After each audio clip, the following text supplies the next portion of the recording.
You are on the air. Eileen is not there. Okay. Let's try Chris in Rowley, Iowa. Hey, Chris, what's up? Hey, Tom. I just want to say that I've been watching your show for about a year now because I just can't stand the mainstream media. But this is not what I'm calling about. I'm actually calling about I'm a democratic socialist, meaning I want people to vote for the mass of people for the group's interests. Right. And that's a democracy, I think. But anyways. So you're a democratic socialist a la Northern European and Scandinavian democratic socialism. Right. Okay. So my question to you is, why is America still so scared of, like, socialism? Because we have so many examples of it still in today's society that people just don't realize. Right. And I just want to know, is it because it's still from, like, the Red Scare era? Yes, or it is it the notion of John Locke's, life, liberty, and property, even though our Declaration of Independence was, life, liberty, and the pursuit of happiness?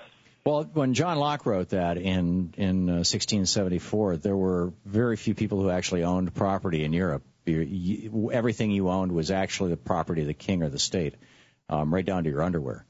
And so the idea that people would have a right to property was a radical idea.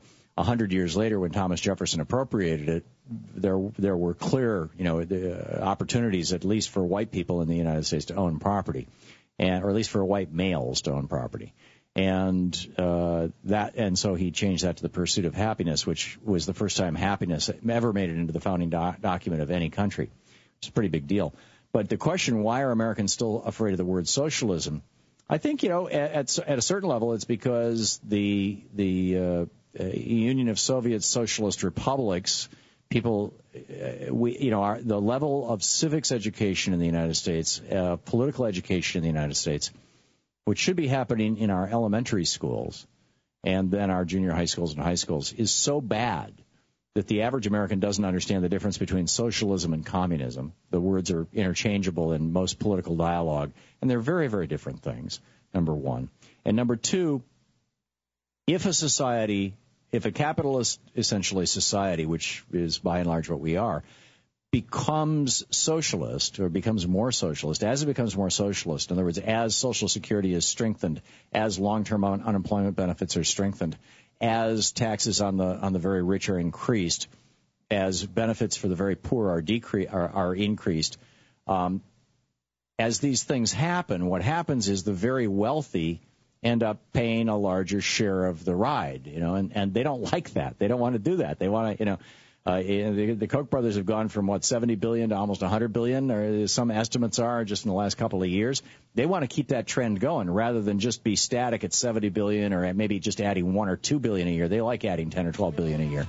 And the Walton family and all these other billionaires. And so you've got these think tanks that are funded by these billionaires in America that are putting out this anti-socialist rhetoric constantly that are, Obamacare is socialism.